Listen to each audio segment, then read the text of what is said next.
मुंबई की local train की भीड़, किसी फ्लैट की बालकनी से दिखती धुंधली सी स्काईलाइन, कहीं से घंटी की आवाज। यह कहानी है श्रीवास्तव परिवार की।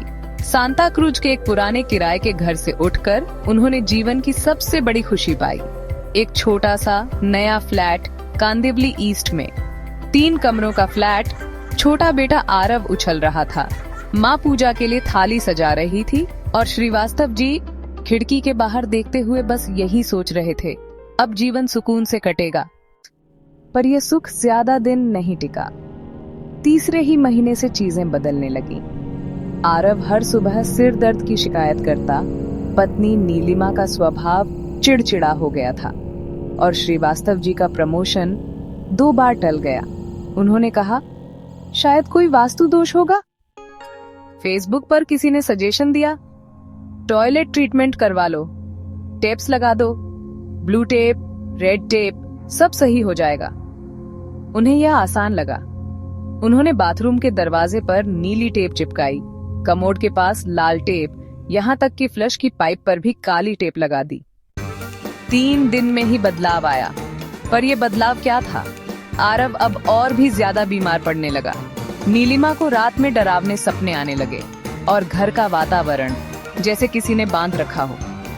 श्रीवास्तव जी ने फिर एक बार दीवार की उस टेप को देखा और मन ही मन कहा, शायद ये इलाज नहीं, कोई और इल्जाम है। तभी उनकी मुलाकात हुई एक ऊर्जा साधक से, जिसने कहा, टेप्स एक जाल हैं जो तुम्हें सिर्फ भ्रम में रखते हैं। समाधान तब आएगा जब तुम अपने घर की ऊर्जा को गहराई से छुओगे। वो साधक था एक लामा फेरा हीलर, और वहीं से खुलता है असली दरवाजा, ऊर्जा शुद्धि का, आत्मिक उपचार का।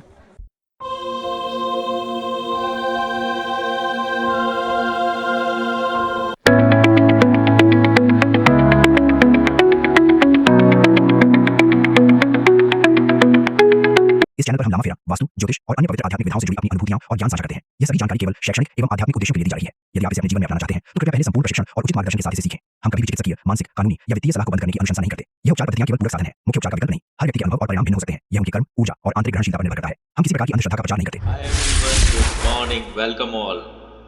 आज हम वीडियो में देखेंगे कि टॉयलेट्स की जो रेमेडी की जाती है टैप्स के थ्रू, तो वो वैलिड है या नहीं है, क्या है उसके पार्ट, वो टेक्निकली मैं एक्सप्लेन करूँगा। उसके बाद यू हैव टू यूज़ और डोंट यूज़, ये आपके ऊपर है।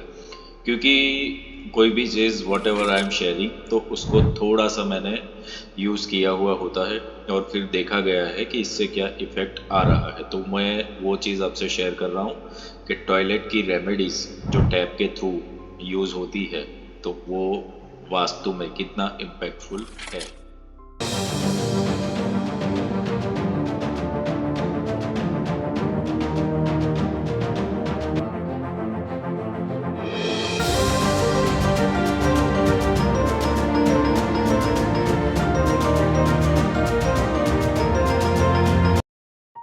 Welcome back everyone.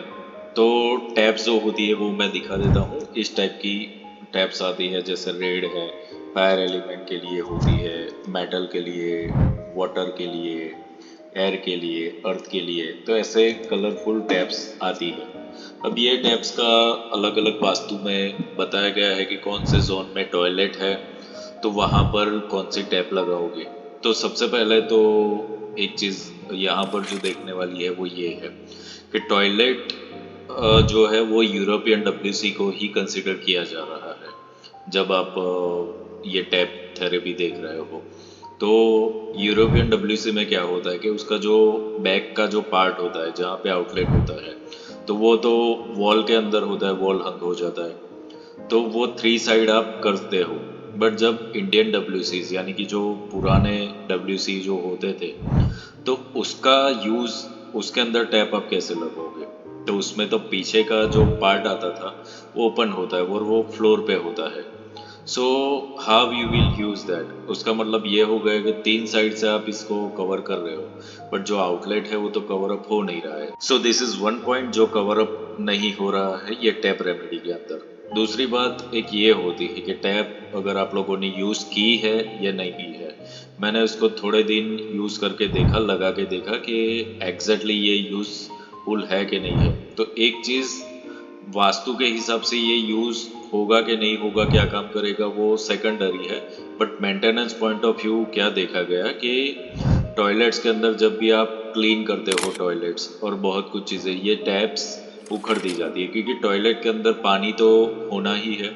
सो पानी जब लगता है तो थोड़ा थोड़ा उखड़ने लगता है। उसके नीचे जो भी ये स्टिकर टाइप की होती है, तो उसका जो गम है या जो भी है, तो वो लगा हुआ रहता है। तो यानी कि वहाँ पर ब्लैकिश चीज़ें धब्बे पड़ जाते हैं। टॉयलेट अगर वाइट आपकी टाइल्स है तो ब्लैक ब्लैक होने लगता है, डस्टिंग क्रिएट करने लगता है, वहाँ पर कलेक्ट करने लगता है, तो बहुत ही गंदा लगता है। यानी कि ये टैप परमानेंटली ऐसी की ऐसी रहती नहीं है। तो वो चीज़ थोड़े दिनों बाद आपको देखने में ही गंदा लगेगा। तो ये जिन लोगों को लगता है कि ये टैप्स लगाने से वास्तु दोष हील हो रहा है, तो इनिशियली शायद प्लेसिबो इफेक्ट होती है कि आपके सबकॉन्शियस में ऐसा लगता है कि यहाँ पर मैंने ये कर दिया है तो मेरे सारी समस्याएं खत्म हो जाएगी। बट थोड़े दिनों बाद आपको खुद को लगता है कि ये बहुत ही गंदा लग रहा है, तो वो फिर मेंटेनेंस वाली बात हो जाएगी कि आपको फिर अगर परमानेंट रखना है तो बार बार इसको हटाओगे, बार बार इसको लगाओगे। तो ये भी कहाँ पर, जहाँ पर इंडियन डब्ल्यूसीज है वहाँ पर तो नहीं, बट यूरोपियन है वहाँ पे ही लोग कर पाएंगे। सो ये एक ड्रॉबैक है। ये रेमेडी काम करती है कि नहीं करती है वो तो बात की बात है, पहले तो इसका मेंटेनेंस देखो। कितने लोगों का ये क्वेश्चन होता है कि क्या कलर लगा सकते हो। तो एक चीज़ ये समझो, वास्तु दोष की अगर बात है, कितने लोग ये बोलते हैं कि साउथ ईस्ट में अग्निकोण है, वहाँ पर पानी नहीं आना चाहिए। तो पानी का अगर यूज़ होना है, आज जो टॉयलेट्स होते हैं तो टॉयलेट के अंदर 3 एक्टिविटीज़ आप करते हो। एक होता है वॉश बेसिन, एक होता है डब्ल्यूसी, और एक होता है आपका शावर एरिया, जहाँ पर आप शावर है या तो टैप से नल है लगे हुए। तो पानी की ही बात करें तो पानी का यूज़ जो ज़्यादा होना है वो तो बाथ एरिया में ज़्यादा होने वाला है। यानी कि रेमेडी अगर करनी है तो वहाँ पे करनी चाहिए। अगर पानी ही अगर ऐसा लगता है आपको कि एंटी एलिमेंट हो गया, कि अग्नि के जोन में पानी आ गया, तो उसके लिए रेमेडी तो कोई करते नहीं हो। तो टॉयलेट के आसपास टैप लगा देने से वो चीज़ फलीभूत नहीं हो रही है, वो चीज़ नहीं देगी सॉल्यूशन। क्योंकि वाटर का यूज़ आप ज़्यादा करते हो कि दिन में कई बार आप बेसिन का यूज़ करोगे फेस वॉश करने के लिए या तो टीथ ब्रश करने के लिए। ओके, बाथरूम का यूज़ आप ज़्यादा करोगे, दिन में अगर गर्मियाँ है तो 2 बार भी आप शावर लेते हो। टॉयलेट का यूज़ हार्डली एक आध बार ही होता है जनरली, तो जितना भी हो रहा है डब्ल्यूसी का यूज़।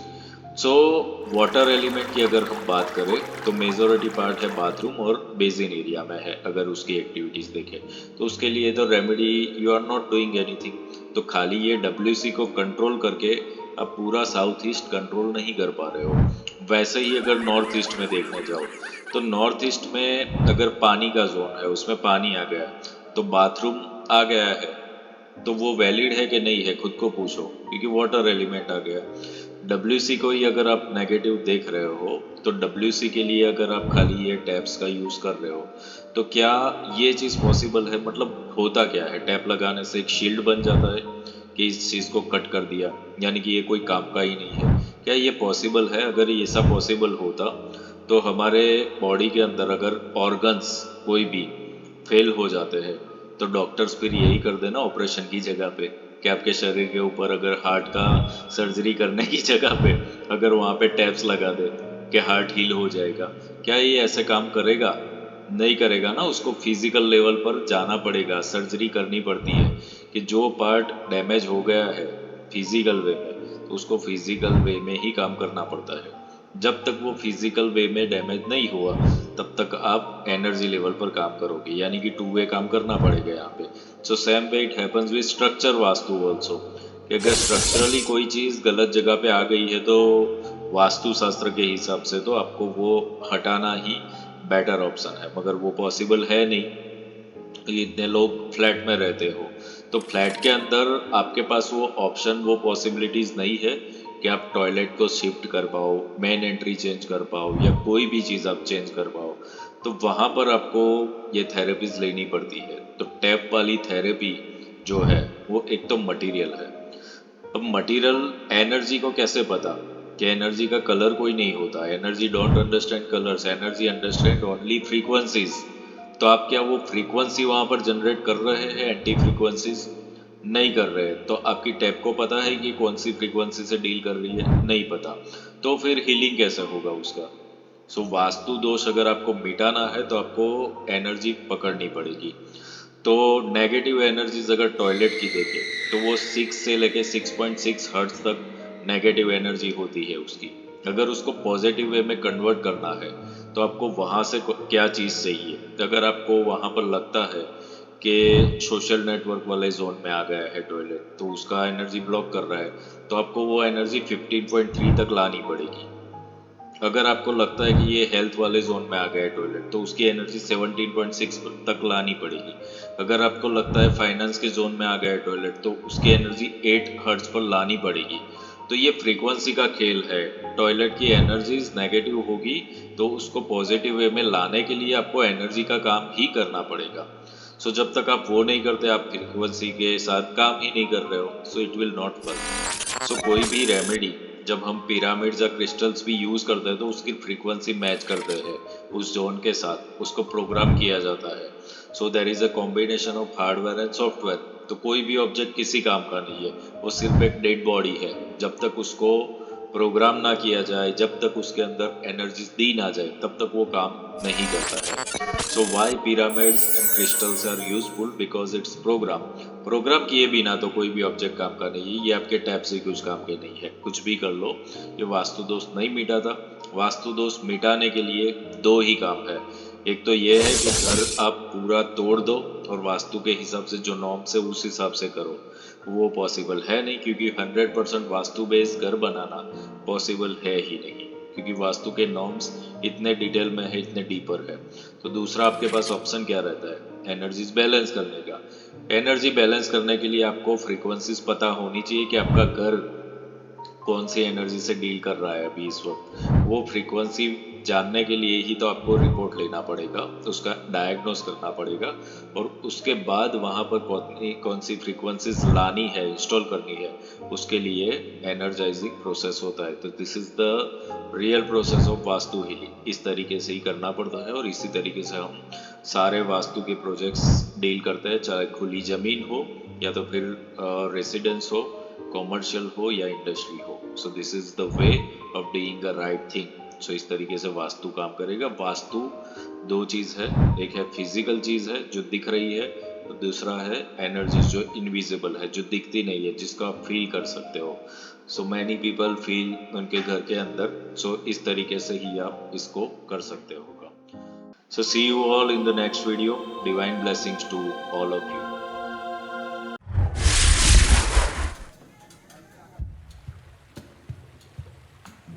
क्या आप अपने जीवन में शांति, समृद्धि और रिश्तों में मिठास चाहते हैं? क्या आप तनाव, कर्ज या किसी नकारात्मक ऊर्जा से परेशान हैं?